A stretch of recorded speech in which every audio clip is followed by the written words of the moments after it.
Hello, everyone, and welcome back. All right, we did a poll on our Instagram stories a while ago, and this guest was the single most requested person that you guys wanted us to have on the podcast. So we were so thankful to grab some of his time while we were at Olympic trials in Indy.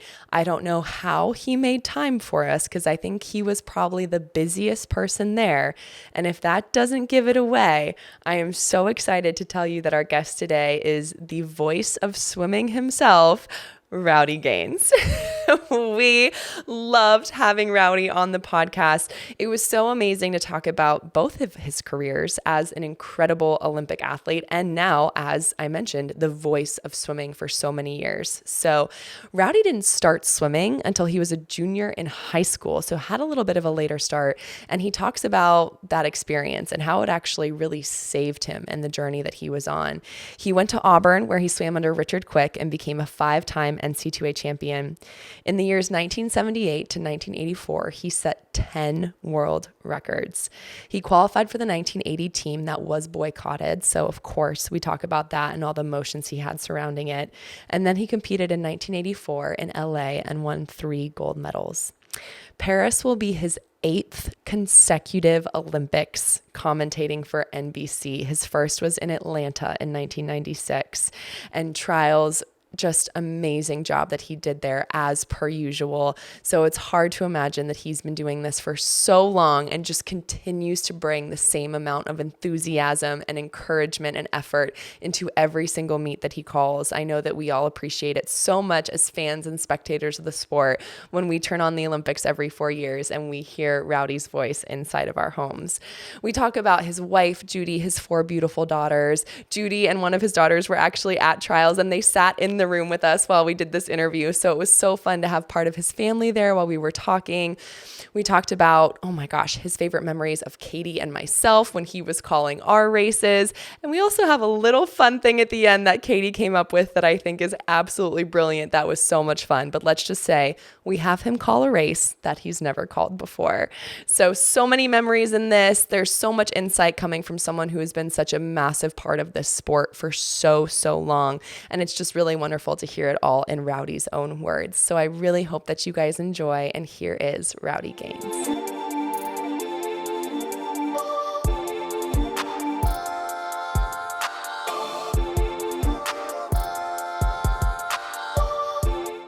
As swimmers, triathletes, and anyone who utilizes swimming as a form of fitness, I think we can all agree that we used to resign ourselves to the fact that goggles leave marks, are super uncomfortable, and don't look all that styling. The Magic 5 has completely transformed this idea. Here's how it works. You download an app, it scans your face in less than 5 minutes, and then you get a custom pair of goggles to your doorstep. Mine are pink, and I am obsessed. We've got a special discount for all of our Unfiltered Waters family. It's 20% off your purchase. Go to www.themagic5.com/unfiltered. So go get your custom pair of goggles today. Rowdy Gaines, welcome to Unfiltered Waters, live from Lucas Oil Stadium. So exciting. Thank you so much for being here. Thank you, Katie. Missy, I tell you, it has been one of the highlights knowing that I was going to come here, because I'm serious. I'm not just saying this, I promise, but your show, I've seen it a couple of times, but it's like so popular. I told them I was coming on, and they're like, no way. Oh, I love that. You know, my daughter and my wife are coming down right now. They go, can we come and listen? I go, yeah, I don't really care. Thank you. Serious, good so job. much. You guys are doing a great job. That means so much coming from you. Sure. We so appreciate it. And we know your schedule, like, just for everyone listening, like, literally, he is squeezing us, like, just finished calling prelims. He literally has this hour right now before he can go swim for 15 minutes before he has his afternoon meeting with NBC to get ready to then go call finals. So you are squeezing us in, and we are so grateful, because when we asked our audience, all of our followers, who they wanted on the podcast, you were the #1 request for people who wanted to have on. Well, they are poor, pitiful souls. Have you ever seen that movie Toy Story? You remember Toy Story? Yes. When he goes, you're a poor, pitiful soul. Farewell. Anyway, no, that's very nice. No, I'm serious. Thank you. That's very nice. I'm looking forward to We're chatting with so y'all. excited. Okay, so we're starting off with one of my favorite stories of all time, and I'm so excited because Katie does not know this She wouldn't story. tell me. I was like, can you just tell me No, before? I was She's like, this is absolutely unfiltered. not. You get it authentic in the moment. And Rowdy, it's of how we first met. Oh my God. Do we have to talk about that? We do. We really do. So I was doing a swim clinic at your club, and you were 12 years old? It was on my 13th birthday. On your 13th birthday. And at the end of every clinic, I always do the race of the century. I used to do it. I don't do this anymore, obviously. But I used to, and I used to kick everybody's butt. I go, okay, you guys get up. If you beat me, I'll give you $1 million. Kids get all excited, And I thought, these punks, I'll take care of them again. And who was coaching you? At that time, I think it was Todd was there. Todd was there? Yeah. I'm Anyway, pretty he put you up there, and I go, this is a skinny little girl. No way. Okay, ready, go. And all of a sudden, she was like a half a body length ahead of me. How on the stressed start. were you? And I go, oh my God. And she beat me. Anyway, long story short, she beat me. So I still owe her $1 million, 15 years and later. I believe a trip around the world with 60 of my closest that's friends right. was No, also promised. 40. Okay, all right. I all right. always $1 million and a trip around the world for you and 40 of your closest friends. I mean, more than $1 million. If it collects interest, you owed it for 15 years. I mean, Can we move on, please? So I still have, he signed my autograph that day. Happy 13th birthday. I owe you $1 million and a trip around the world. Did and I then say that? Yeah, Really? and then you signed it with Rowdy and a heart. And that is why, to this day, my signature that's is so cool. Missy with With a a heart heart. because Wow. of your autograph that you gave me that That's day. a cool story. that is I a didn't cool know that part of the story. story. Yeah, that's all did you. not know. you're right. I'm glad. This is a genuine reaction from me See? because See? I That's didn't what know. I didn't tell you. You're right. You're right. I'll give it to you. So we're obviously here at Olympic Trials. We're on day 4 when we're filming this. This is your 9th Olympic Trials. Is that right? It is. You're right. So Think about it, but yeah. how are things Actually, going? 11th if you count the 2 I swam in. Yeah, No, those absolutely 3 should that count. I swam in. So Actually swam 12. in 88 too, so 12th. 12th. Right. 3 competing, 9 calling. Wow. Yeah. Unbelievable. Unbelievable. So how's the vibe check? How are things going? How are you feeling about, I mean, I know incredible, but like any details that stand out to you? Well, you guys know, I mean, I could never imagine something like this in our sport. Yeah. I mean, it's beyond my wildest dreams to be able to go out there and watch a swim meet in a football stadium. Yeah. And not just any football stadium, literally an NFL football stadium, the most popular sport in our country. Yeah. And, I mean, you guys had a huge taste of it, obviously. Yeah. But you have to admit, I mean, Omaha, Long Beach, there was nothing like this, No. right? So from that perspective, I really applaud the sport, USA Swimming, Tim, Shayna, Dean, all the folks at USA Swimming, Indiana Sports Corp. And I'm not giving them a plug or anything. I just think it's worth mentioning that, this is not for the faint of heart putting something like this on, right? And so from that perspective, it's really cool. And, this summer is to me, I always look for storylines because you guys, when they watched and watch swimming on TV now, most of the people that watch know a lot about the sport, right? So they want more details. But when we telecast the Olympics, 99% of the people that watch They don't have know the details. no idea Yeah. what swimming is. They don't know what the starting blocks are. They have no idea. What are those flag things there? I mean, I'm serious. No, we That's- get at, our producer just asked us that Yeah, today. right? Shout out, non-swimmer Andy. So that's exactly what he's Yeah. your producer is, the 25, 30 million people that watch Yeah. the Olympics. So, we have to develop stories. We have to get people to care about these swimmers. Just like, Dan and I try to get them to care about you too when you swim, which we're trying to do And the what same we're thing. trying to do with the podcast. Yeah. Right, Yeah. exactly. Yeah, that's your theme, is trying to think outside the nuts and bolts of the Yeah. sport and other sports even, the way Yeah. I've heard you guys. So, yeah, just building these stories and you have so many siblings out there that are swimming together, so we build that. And, of course, Katie's a whole story in herself.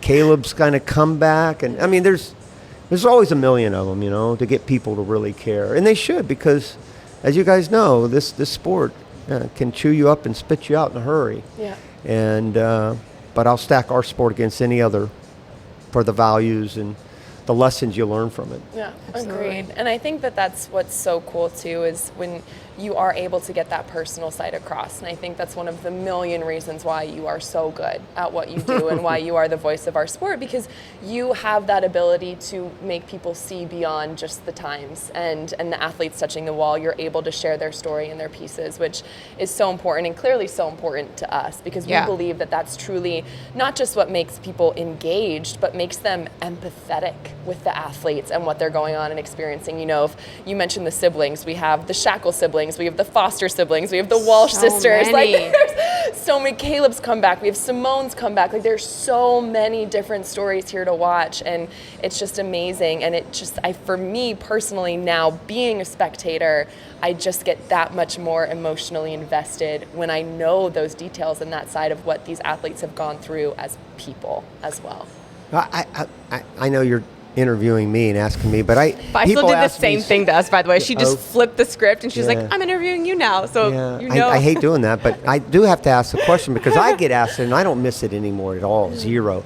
But when you're here at something like this, you are in a much younger generation. Do you still have a little pangs of, oh man, that'd be fun. I could do that. I could do that time, you know? Well, I did that I for definitely a few don't trials. have the I could do that time. Right.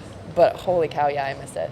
Yeah. Yeah, I mean, I think this is her first This coming is my back. first. So This I've had multiple moments where I've been like, right. Yeah. I just remember what that feeling is like and how special it is. It is. It's like, man, that was pretty cool. I think mine is I'm a little older than her, so let's not point that out. But I think for me it's my second, so I feel a little better, and I actually think the thing that's helping me feel better is people stopping her and talking about the podcast. Right. And I was talking to someone last night, and I'm like, it's really cool, and we'll talk about this with you, to have your swimming accolades and accomplishments. And now I almost feel like people are like, oh my gosh, like the podcast is great, and it's doing this and doing that. And for me, that has been such a cup filler, because I'm like, oh my gosh, we're creating something and we're doing this amazing thing. And that's totally, it's because of swimming, but it's totally separate from swimming. So that's allowed me to just sit there and be like, wow, I'm good. I'm actually good. I've had people be like, Instagram seems good, but are you actually good? And I'm like, no, I actually am because of this, truly. So it's Or you cool. staying busy too. That helps. Yeah. Staying busy. Yes, definitely. Might need to process after, but it's so. And we talked a lot about this before coming into it. We did like a Trials 101 episode, and we talked about being able to kind of hold space for both, like missing it and having those moments of like, oh gosh, like there's definitely a piece of me that wants to be walking out behind that blocks. And also being so grateful for exactly where we are right now and the capacity that we're here and what we're able to do and how special that is. So I think we've both done a really good job of managing both and are just enjoying it. Yeah. It's exhausting and it's chaos, but it's so fun. I don't miss it at all. It used to be I used to walk out. Yeah, I'd come to a few trials and say that. God, dang it, I could have gone that time. I could have made that relay, you know? Not win, but make a relay. And then pretty soon it turned to, I could have beat that woman in the 100 freestyle. I could have beaten her. I could have gotten second or third there. And then now it's like, can't even. No, there's no shot. No way. Well, let's talk about you and your career, because I think that you have an amazing story to tell, and you were so successful in your career and what you were able to do, but there was a lot that you experienced as an athlete. And I want to start with, you hinted at this when we did your Trials Talks interview a couple of days ago, but you didn't start swimming until you were a junior in high school. Right. And you mentioned that it kind of saved you from going down a different pathway. So I would love to talk about your entry into the sport and how that kind of put you on the path that it did. Well, you know, as a kid, I don't know about you guys, and you were swimming young, but I did every sport I could find. You know, I just love sports, and I wasn't any good, but as a kid, you don't really care about that, right? You just care about hanging out with your friends and having fun. But by the time I got to high school, I still wanted to do sports, so I tried out for 5 sports: football, baseball, basketball, golf, and tennis. Throughout my sophomore and junior years, high school started in 10th grade for me, and I got cut in every one. I just I sucked. And but I never gave up. I think, that's where the only pat on my back would be, okay, well, what's next? Oh, there's swimming. Okay, I'll try swimming. I grew up in Florida and loved the water. But before I started swimming, there was some letdown, obviously, because I thought, oh, this is not going to work out for me. So I started going down that path that you mentioned, Missy, with, it wasn't necessarily a dark path, but it was a path that, you got into things that you shouldn't have, and I'm not proud of. But in that 3 to 4 month period between getting cut and starting swimming, I just wasn't doing things, smart. But I started swimming. I said, I'm going to do this. And a friend of mine, I don't think I've ever told this story, but a friend of mine was legally blind. He was 90% blind, so he could only have a little bit of vision. Anyway, he wanted to try out for swimming. Bobby Vaughn, God rest his soul. He wanted to try out for the swim team, and so I said, okay. And I kind of just did it with him to kind of guide him and stuff. And so, but we both made it, and so that's how it all started. Wow, that's such a special story. Yeah. I've never heard that either. I haven't either. No. And it's funny because the coach was also the football coach, and he'd already cut me once. Oh. So when I walk in there, I go, oh man. Good grief.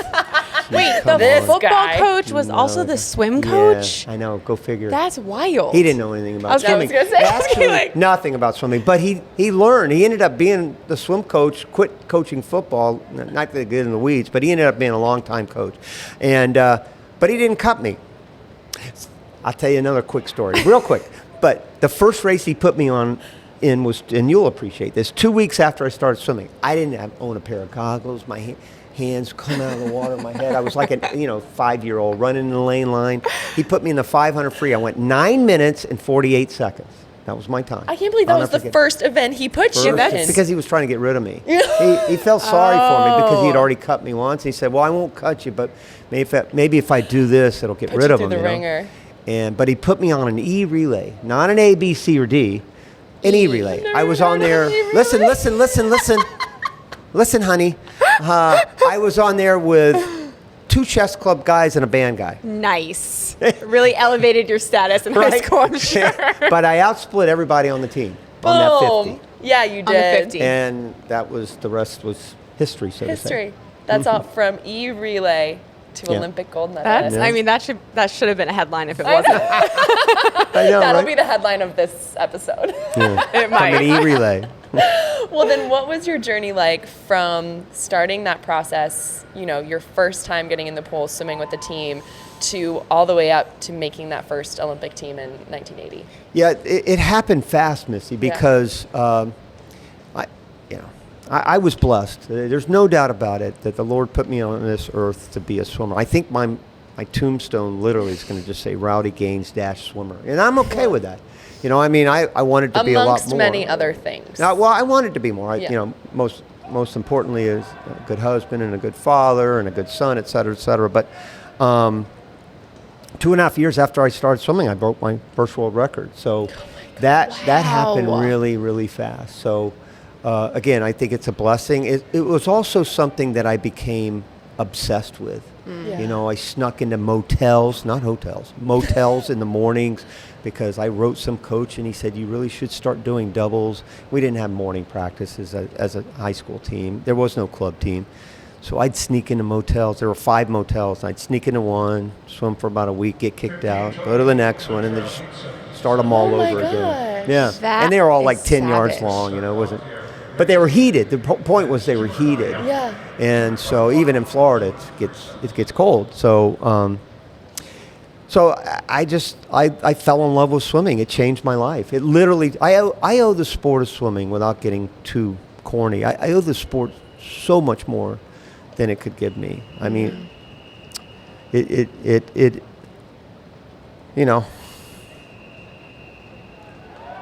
Sorry.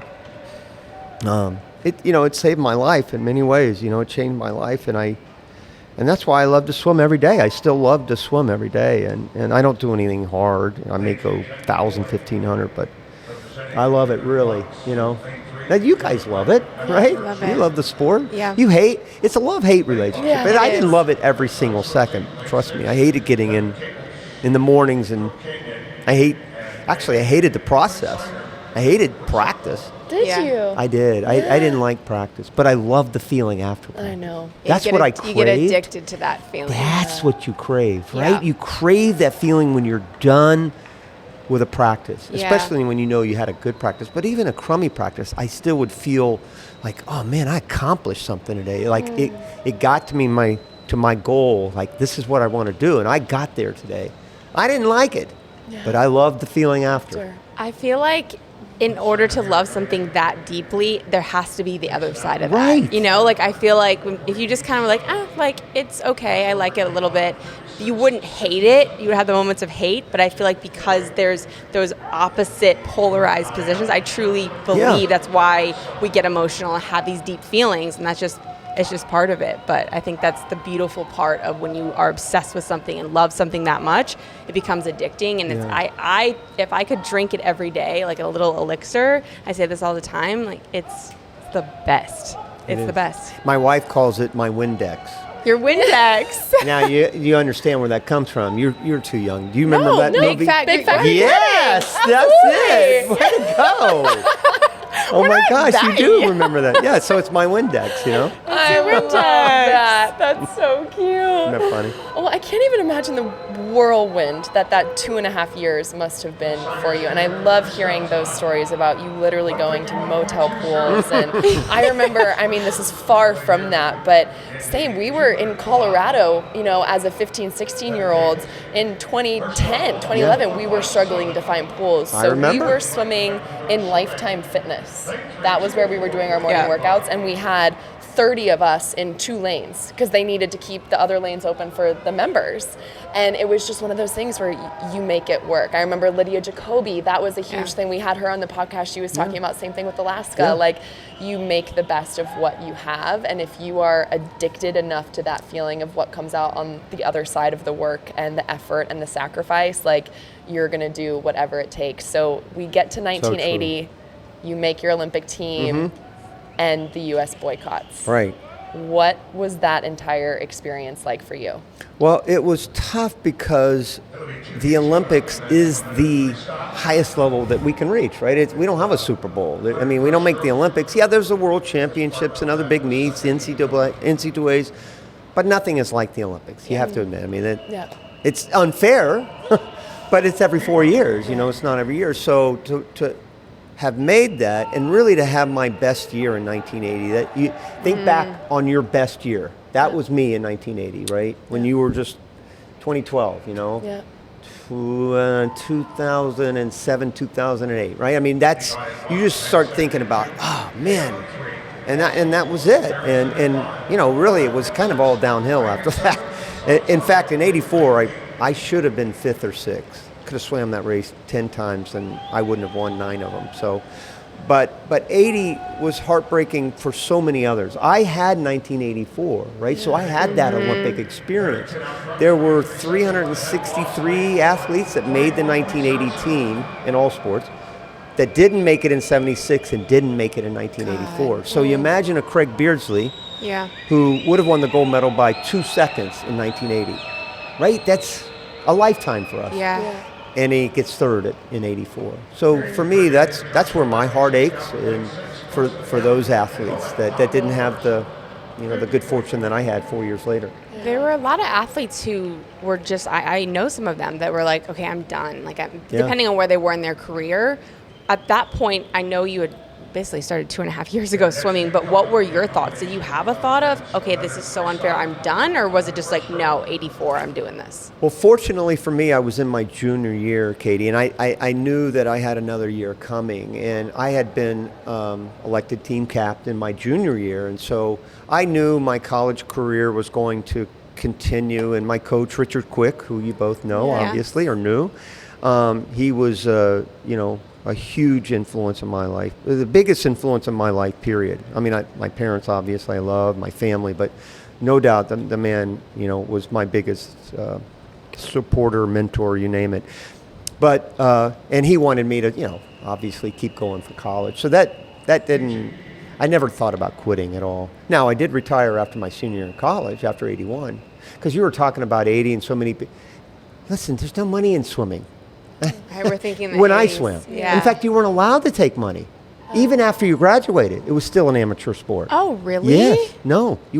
It was just like swimming in college was 5 years ago or whatever. You were not allowed to accept money. I had no idea. There was no such thing as professional swimming. Is that where I always get so confused because people were like, oh, okay, so we went to the Olympics, so obviously you couldn't take money. And Nope. I'd always be like, so that's where it came from. So if you swam in the Olympics, you were saying, I'm not ever taking money for my sport. No. So in 1983, USA Swimming did come up with a way that you could make money for living expenses. So any clinic I did, that money went to USA Swimming, and I turned in receipts for my living expenses. So I would turn a receipt in for my monthly rent or gas or food or everything. So at least paid for me a little bit, but I couldn't take the money. It had to go through the organization. Wow. Yeah, but that wasn't. I'm not blaming swimming because every sport was like that. Yeah. There was no such thing as professional sports in any Olympic sport. Basketball, they were all amateurs. Michael Jordan was in the Olympics with me in '84. He wasn't. He was in college. I mean, he had just finished college, but he hadn't signed a professional contract yet. I know, it's crazy. Dang, things have So changed. wild. I worked as a night clerk in a hotel in Austin, Texas for about a year. I had the 8 p.m. to 3 a.m. shift. No, you it would go to have been morning 4 a.m. practice? because I worked 8 hours. 8 p.m. to 4 a.m. shift. And then I went home at 8 and went to morning practice and slept all day. And then Man, you're a afternoon savage. practice. That sucks, but also like I'm like ready to run through a brick wall. Right? I know, I'm like swimming in motel pools, working a night shift, going to morning practice. Well, it's a different time, though, Missy. I mean, it was just, I swam a long time ago, too, dude. Because I I think sometimes people think that it just comes easy, Yeah. and it doesn't. And so to hear stories like that, where it's like you had to work so hard, you had to give up so much to do that. I just love that people listening to this get to hear it, because I think that's so important, especially for younger kids today. That I've talked about this a lot, but I feel like we're kind of living in a culture that's always looking for like quick fixes and what's the easiest way to get from A to B. And something that we try so hard to talk about is, if you're missing the journey to get to the destination, you're missing everything that's important. Yeah. Like, that is just where you learn so much about yourself and your grit and your work ethic and your determination. And it's, as you said, it's not fun. Like, there's parts of that are really hard. There are parts of it that are fun and amazing, but that is such a big piece of what makes the destination worth it, and then what makes you who you are once you get there. Yeah, it's true. I mean, it's a sport that can. I was saying to Beisel, she did the 1500 with Dan and I this morning, and I was saying, man, this sport can chew you up and spit you out in a hurry. Yep. But it also can give you a real base of success and belief. So many other superlatives that I can't even think of now, but that I know I believe in my heart.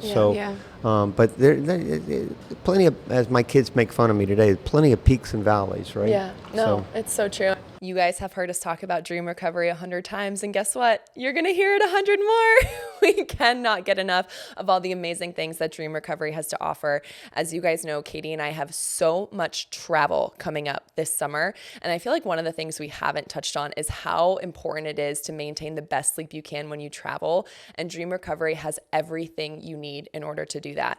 I have started taking both my sleep mask and my mouth strips on the plane with me. I don't care if people look at me and think I'm crazy. I will use both of those things. I will get naps on the plane. I will sleep on them if they're an overnight flight, and then using them in the hotel is a total game changer. So make sure you're taking care of your sleep, not just at home, but also on the road, and doing it with everything from Dream Recovery.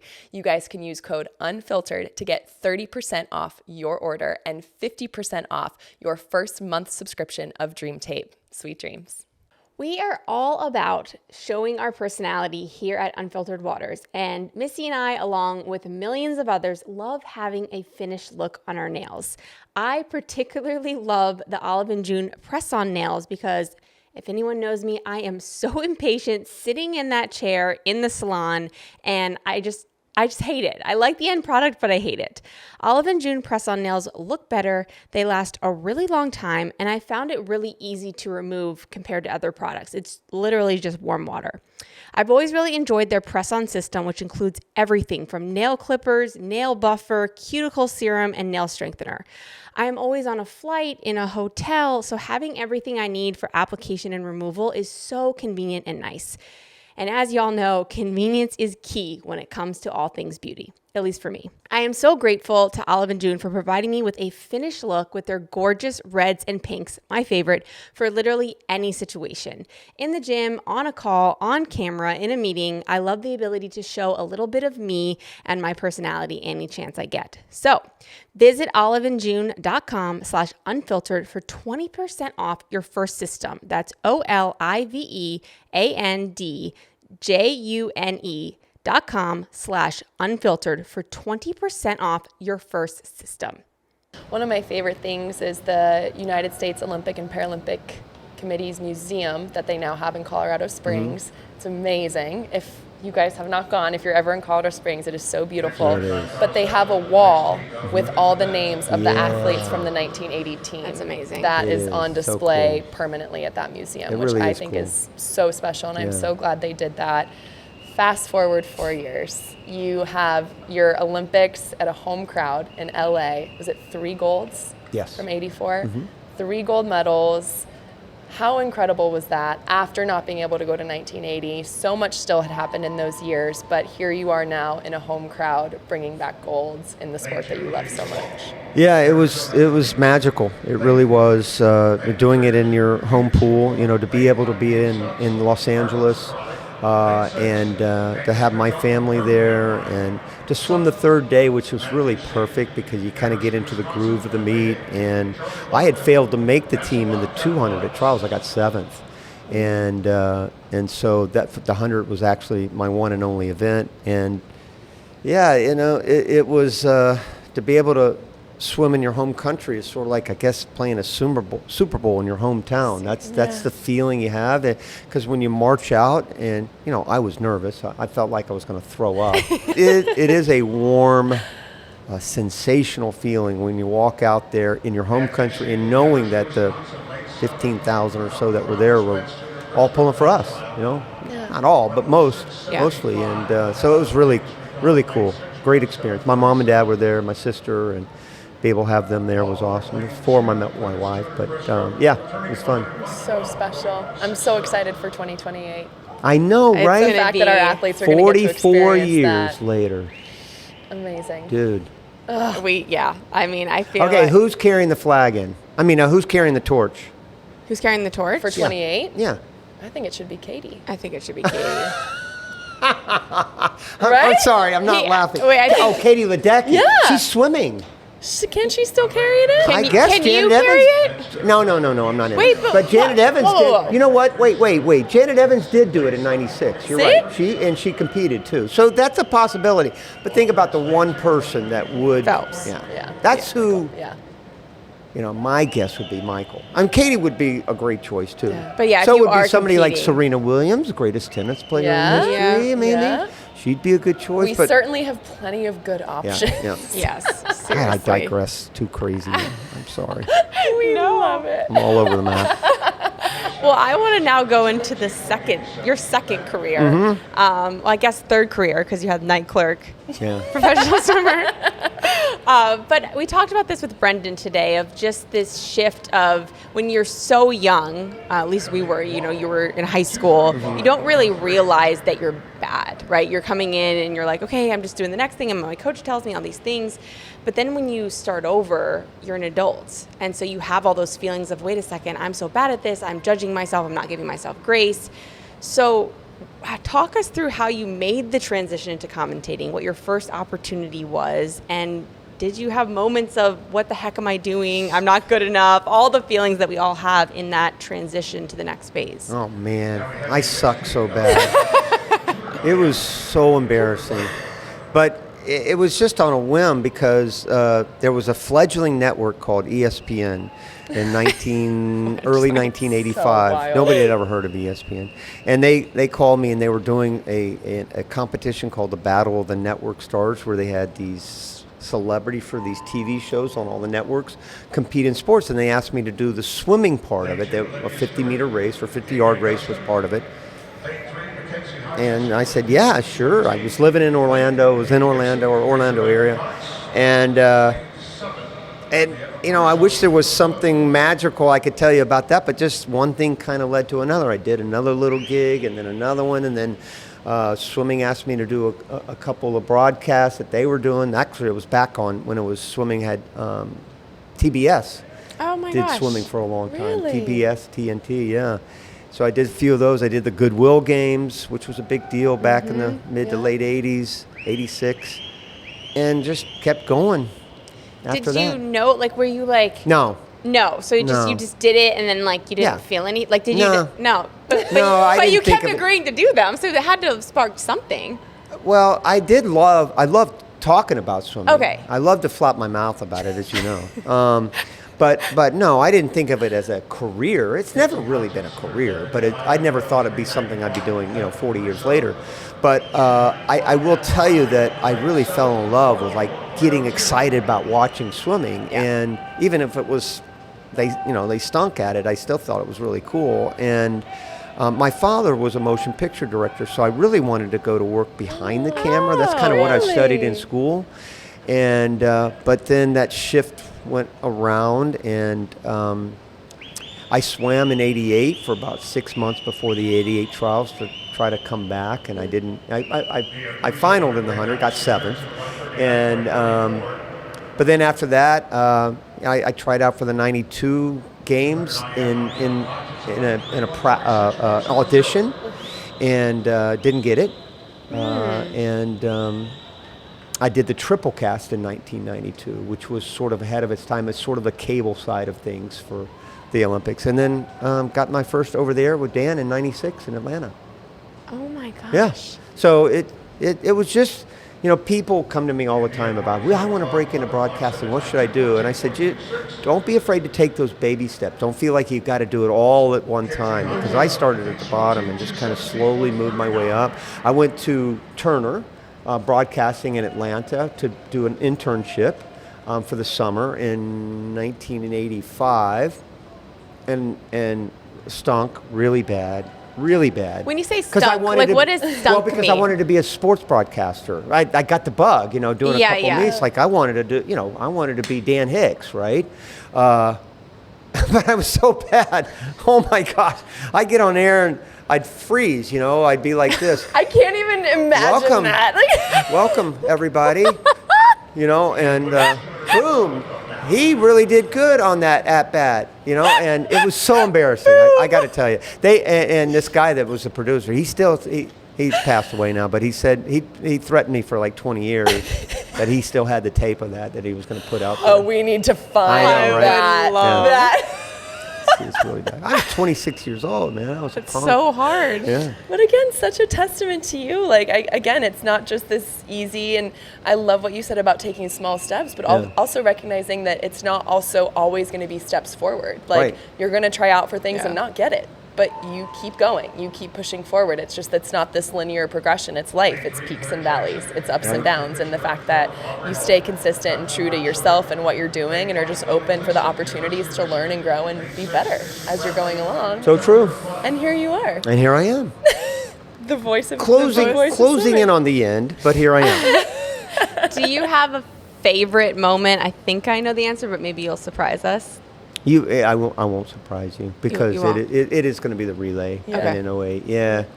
I mean, just because of the drama that was building up to that, it was Michael's second event. So if he would have failed on that, I mean, not that 7 golds and a silver isn't amazing, obviously, but it doesn't have quite the same ring to it. And if it would have been early, it would have been tough. I mean, the relay was awesome. But I have so many memories. I saw Pablo Morales on the deck, and he was my teammate in '84. And calling that race in 92 when he won after failing to make the team in 88. Jeff Rouse in 96. These are early, long before your Jeff time. Rouse is my first Olympian I ever met. Jeff Rouse? Yes, No I got way. his autograph. He came to Williamsburg Aquatic Club and the rec center, and I heard him talk, and I was like, I need to be him. Like, I'm obsessed with him. Isn't that the coolest? The coolest. I just think that's so wonderful because that's what we need to do. We remember that. That had to be 25, 30 years ago. I mean, yeah, I was 7 or 8. Right. But yeah, that was the long moment where time you're ago. like, I want to be that. Yeah. You know, and we've all done that for people. That's and right. you We never need to forget pass it on. We do. Yeah. That's right. I try to tell kids that, man, because people are going to remember it forever. Exactly what you say, too, which is very Forever. scary. You have such an influence, and that's a cool story. But yeah, Jeff Rouse was another one, and you know, I have to say Missy in 2012, she and Katie's first was unbelievable. Summer Sanders in 92 was awesome. The men's 800 free relay. I didn't call this, but the women's 400 free relay in 76 when they kicked all those cheaters' butts. Oh, yeah. That was cool. They did a movie on that. They did a movie on the 400 free relay for guys. I mean, there's so many that it's hard to put a Mount Rushmore together. Yeah. You know. Is it hard to? I always have wondered this, to call a race. And yes, you can get excited for people that are your friends or Team USA, but is it hard to stay unbiased? It does. Oh, no doubt. Like, You've done it. Yeah. You've done it. yeah, I mean, not at your level, But you've done it though. The point is you've done it, and so you definitely have So these pangs of excitement when people that you really care about do well. Yeah. I love Hunter Armstrong. He's such a good kid. He's so sweet, and I'm pulling for him. Now Ryan Murphy is like a son to me. I feel like sometimes, and so you pull for these guys. But you also love the story of a Jack Aikens, you know, and you feel so heartbroken for him because he's so close to 100. Yeah. I don't even know him, but I was heartbroken for him. So, yeah, you have these pangs of excitement for kids that you know and you want to pull for. But I try to be in the booth as unbiased as possible.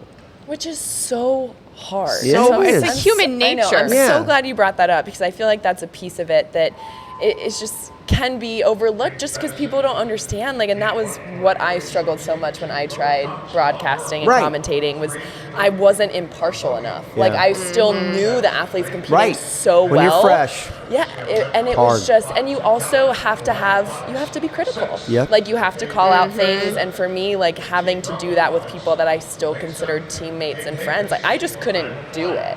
The Like, perfect example for me was 2 nights ago with Hunter, and he slipped off the block. I said, you know, that's an age group mistake. You can't do that. Do you remember I did that? Yes, In I did. 2012 in my semifinal of the 100 backstroke. You did it in your. Exact same. I brought it up. Oh, good. We saw it once Good. with you, and Beisel did it too. I think once. Yeah? Oh, In the Beisel 200 did it. I think she did it in Irvine. I remember. Yeah. She just Yes, it slipped was Irvine. straight down, Yes. and it was, oh my gosh, remember it. so bad. Yeah. Yeah, It's so you have happened. to call that stuff out. Yeah. And You know, you feel sorry for him, but you also say, you know, yeah, that's a tough mistake to make at this level, you know. Yeah. But it's hard to be critical. I'm not critical very much. I'm really not. you get the Because excitement. because I understand how hard these kids Yeah. work, and it's not like they did it on purpose, you know. Yeah. So, you know, they're trying to do their best out there. So I don't call out people very much. No. Oh, go ahead. No, you're fine. I was going to ask, as like an experience as a whole, what your favorite Olympic trials and your favorite Olympics were. Well, Olympics-wise, it has to be 2008 because of that perfect storm that he had. You know, I think it brought the level of our sport up dramatically. It took the pressure off a lot of people,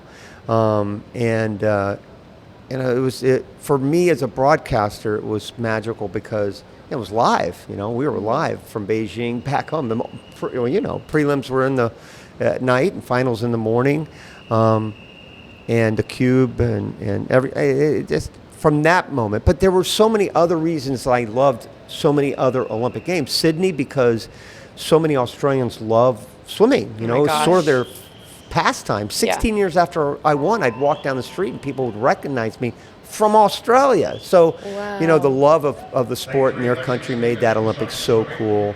2012, watching these amazing women do so great. And London was so good from a logistics standpoint. so they ran good. it so Yeah. well. I loved Tokyo because I felt so sorry for the Japanese people because they did such a wonderful job of putting on a great Olympics. It was just a beautiful thing, and I felt so bad for them because of COVID and everything. So all of them the 92 might have been the best scenic of any Olympics I've ever been to. Barcelona. That's It's my such favorite. a So beautiful beautiful. city, Yeah. right? But they're all special for one reason or another. Yeah. I was going to ask, maybe it's a question for your wife, but when you get excited outside of swimming, does your voice also get higher? Well, she's standing right over there. Just nod your head, yes or no, Judy. Yes. Yes. Okay. Okay. I've always wondered that, actually. We hit that same octave outside of the sport. Yeah. I don't think so. I'm pretty mellow. I think outside the booth, I really am. I told y'all before we started, I have 4 daughters and 5 granddaughters. I mean, you don't get a word in edgewise. There's no getting. You have to be. Yeah. I mean, you just keep in the background. I mind my business. Okay, you guys go ahead. Well, and that must be such a big part of your life now. I know, we of course talked about how big of a piece swimming is of who you are, but now, I mean, you have 4 beautiful daughters, 5 beautiful granddaughters. When you kind of sit back and take a look at your family and your life, what are you most proud of? Well, I love your sweet daughter. She is unbelievable. I have one. I'd be glad to trade you. No, that's serious. Just take one of mine. Just one of mine. You can have her for a while. Just keep her for about 6 months. And then I'll take that one back, and then you can have yours back. I don't know. I can't even go 10 days without her. No. Having children changes your perspective on life. And I think that's why Caleb is in such a good place now. I was with him a couple months ago.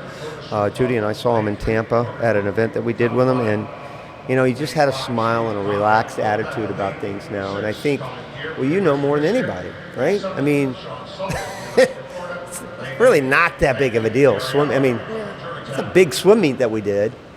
But it's just a swim meet, when you start to have children, and especially grandchildren. If I could skip over my kids and just have grandchildren right now, that would be the best. You wait. Oh, you laugh. Go ahead and laugh all you want to. You just ask your mom and dad. That's all you got to do. I They know. said, oh my gosh, if I knew grandkids could come. I'm obsessed with my grandkids. It is really an obsession. We're moving to Salt Lake City, for crying out loud. That's where our so grandchildren live. exciting. Yeah, heck yeah, man. I love Salt Lake City. I want to be close to them. We want to be close to them. And I don't want to miss that part. They're like 7 to 16, something like that. Yeah. So I want to be there when they're younger and when they want to hang out with Grandpa and Grandma. Yeah. There's going to be a time when they don't want to have anything to do with Grandpa and Grandma, and that's okay. I get it. I don't know. I think it's a little. I feel like parents go through that. You're there's right. a time where they don't want mom and dad, but I feel like grandma and grandpa are kind of always good. the Because steady. they're spoiling them all the time. Yes, and they're just a really special relationship. Yep. Nope, I agree. Yeah, and that's something I've said a lot is that becoming parents is obviously the most amazing thing in the world, but second, very close second to that, is watching your parents become grandparents. It is. And I think my parents so well. I do. I mean, they would both say exactly the same I thing. do. Like I know their them very time with well. Caitlin to them is their most cherished, most prioritized thing at this point in their lives. Like it's all they want to do. It's just because spend we time know with her. that we're on the other end now. We're going downhill. We're not going uphill anymore. And so we want to make sure that the most vivid memories I have in my life are with my grandfather on my dad's side. And he was, I remember so many things that I got to do with him when I was a kid. And I loved every moment of being with all my grandparents, but I think about him almost every day, so I want my grandchildren to have the same kind of memories I had with my grandfather. Absolutely.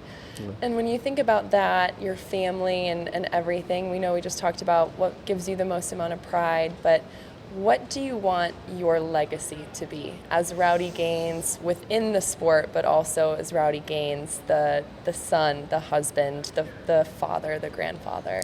Well, I think a big part of this, Missy, is it's okay to make mistakes. I think if you can kind of, and I'm bad at it, trust me, but if you can own up to your mistakes, life does go on, and you're going to make plenty of them in your life. I made plenty of them. I still make plenty of them to this day, We right? all do. Yeah. I screw up quite a bit, and but you need to learn to forgive yourself. You need to learn that there's so many people around you and that love you and care for you, and you need to take advantage of that. And I would say you never want to face the world with all of the weight on your shoulders. That's a tough nut to crack. And I would say please rely on those people that care about you. Don't do it by yourself. Yeah. Anyway, that's not really that poetic, but It it's is. true. Yeah, it's simple, but it's true. Yeah. Like that's how you stay in it and stay happy Yeah. and stay fulfilled. The times when I've been the most depressed, and I suffer through that. Never talked about it, but I suffer through it, and but I know when I've had that spell of it, it's happened when I feel like I've got to do it on my own. When you're alone. Yeah, Yes. when I'm alone. I'm the same. So, but I know when I can rely on my wife to be able to pick me up, or just FaceTime my grandkids, or even to talk to a friend, when I call a David Marsh or something like that and say, what do I do about this? It helps tremendously. Yeah. I'm the same way. Yeah. I can feel it when I start to sort of Yeah. go into myself. Yep. What did Brendan call me this morning? A turtle? A turtle. Yeah, like I just kind of slink back into my shell. Yeah, And I do that a I bit. know I have been through it enough now and have the tools to recognize, like, when I start kind of sinking in instead of reaching out, that's when I know I actually need to reach out the most. And I'm getting better at recognizing that. But I'm exactly the same way. And I think that legacy is so powerful, because if you are setting that example, not just telling your kids, your grandkids, and everyone else that looks up to you that it is okay to make mistakes. We talked to, again, Brendan, about being okay with failing and setting that example for kids and for people, adults, that you're going to fail, you're going to make mistakes, but if you can own up to them and learn from them and move forward and be better and use them to your advantage, like, what better example are you setting? Okay, so I'm going to take you and Katie home with me. And just hang out with me for a couple I mean, you're already months. taking Caitlin, so I'm absolutely going to come with you. She's definitely going to come with you. So you can join too then. Who's going to take care of mine then? Katie. Okay, Katie, She's you gonna can need have practice. mine. So we would love it if you would call your 1994 100 free gold 84. medal. Sorry, No, that's okay. You can say 94. Makes me a little younger. your 1984 Yeah. gold medal race in the 100 freestyle. Yeah. So we're gonna give this to you, and Okay. hopefully our amazing producers in post are gonna cut it up a little bit for us, so you guys can see if you're watching this. Well, but- I need a little play-by-play though. Oh yeah. Well. So we'll- you kind of be Dan Hicks, my Okay. partner, a little Okay. bit, or both of you can. You guys can be a little So bit of we have Dan to. Hicks. What do we? All right. Okay. All right. Wait. So I'm the more analytical piece of this. No, I'm the analyst. You're okay. like, tell me what's happening. Where am I at? All right. Okay. So I don't even know what lane you're. We're off to a There solid he is. Now start. watch Gaines in lane 3. All right. He's been known to have a really crummy start, but sometimes if he can get off the blocks, and he had a great block there, Dan. He really nailed that start. Now he is 3 from the top. If he can maintain his composure this first 50, he might be able to win this first gold medal. It would be an unbelievable moment for the United States. This looks like a tight field. Everyone is staying right with each other, but Rowdy's looking good. 3 from the top. We're coming into this first 50. Let's see where they flip. He did it! He nailed that turn right there. Look at the wave he has to get up underneath the water. Now again, he is known to die like a rock. I've seen it over and over again. Will he die? Here we go. Coming into the finish, he's still looking strong. It's gonna be close, coming down to these final few strokes. He might do it! He might do it! 5 meters! He did it! He did it! Yes! Yes! He did it! Oh my! Have you ever? But he's still a loser!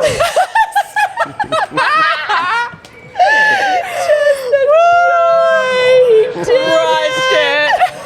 Oh my gosh.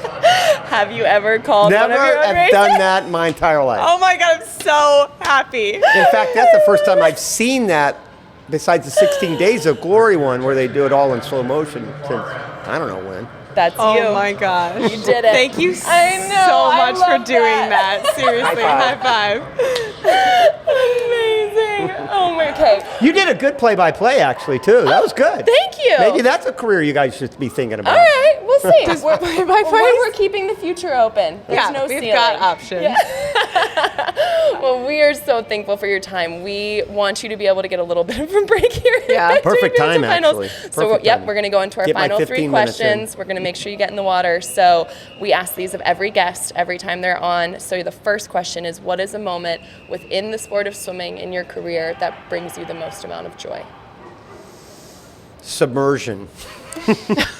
When I Okay. submerge underwater, I just feel like I want to breathe, you know? I can't, but I just go underwater. And sometimes I don't even swim. I just go under and just float around underwater and just dream about being a fish. That's not one word, but when I submerge underwater, it brings me joy. That's the first time I think we've had that type of answer. Yeah, like, It's the first thing that less popped in of my like mind. a You didn't tell me you were memory going to and more ask me that no, question. yeah, So it's like it's an when I'm experience that you underwater. have with the Yeah. sport. Yeah. I love that. me too. All right, a moment or memory outside the sport of swimming that's brought you the most amount of joy. seeing my first grandchild for the first time was unbelievable. Also, my first child, when Madison was born, I fainted. Wait, like full on, like unconscious? For how long? I was looking, because when she came out, it was fine. But then everything else comes out, and I just went like this, boom. And my wife's like this. She goes, she leans up. She leans up and she goes, "Honey, are you okay?" The fact that she's asking you if you're Yeah, okay. yeah, right after. And the next thing I know, the nurses are putting smelling salts under my eyes. I mean, under my nose. Swear. That's amazing. Right? True story? True story. Just like, yes. That's a moment I won't forget. It's incredibly It is. true. It's actually when she came out. Yeah. And now, Exactly what you want to hear from your dad. Oh my God. all right, last one. Because there's a mirror down there. Oh yeah, we did a mirror from Yeah. my birth too. I- It's optional. It's optional. I'm You gonna go don't no. have I'm gonna go no on that. Disgusting. to. We're taking a turn. This is taking a violent turn in the wrong disgusting. direction. I'm telling you, you have no idea. Yeah, And nobody said anything during Lamaze on that or anything. Nobody said there was stuff coming out after her. You know? It was so gross. pumped for childbirth. It's beautiful. It's so beautiful. I don't know. Okay, but did you faint for any of the three to come after? No, because I didn't look. Okay, see, so you I learned. just kept looking at Yeah? her like, Yep, just Okay. All right, don't honey, how look you down. doing? Don't look down. Don't look down. Don't look Maintain eye down. contact. Eyes right here, Rowdy. Then she's, she's doing it. Eyes right here. Eyes right here. Don't look down. Don't look down. I really don't know how we're gonna. I'm so happy about this. Okay, final question. And this Thank is God. the word, all right? If you had to pick one word to encompass something you're working on, something that motivates you, or something that empowers you, you're focused on, what would that word be for you and why? Grandpa. Sorry. It's the first thing that popped in my head. No, I love that. I'm on the tail end of things, as I've said. I'm planning to do LA. That's going to Yeah. be my last one. Yeah. And I just want to be a grandpa, That's so I've got another amazing. 4 years to go, and then I'll fade in the sunset. I want to get an RV and take my kids to the Rocky Mountain, take them to the beach. You're going to be the most fun grandpa ever. Yeah. I don't know. We have lots of plans. Oh my gosh. Rowdy, thank you so Thank much. you. We know you're literally headed into something else right now, and so to take your time on a busy I love day, it. we I love really, y'all. really I love appreciate y'all. it. You're Yeah. so sweet. It's one reason why I love this sport, because of people like you. Oh. You're as great as swimmers as you were, and obviously you know how great you were. You're better people outside the pool, and to me that means a lot more than being a good swimmer. So you The guys are the feeling best. is mutual. Thank you. We love you so much. We're Love so you. grateful for you, and have a great rest of your trials. Thank you. Yeah. Bye.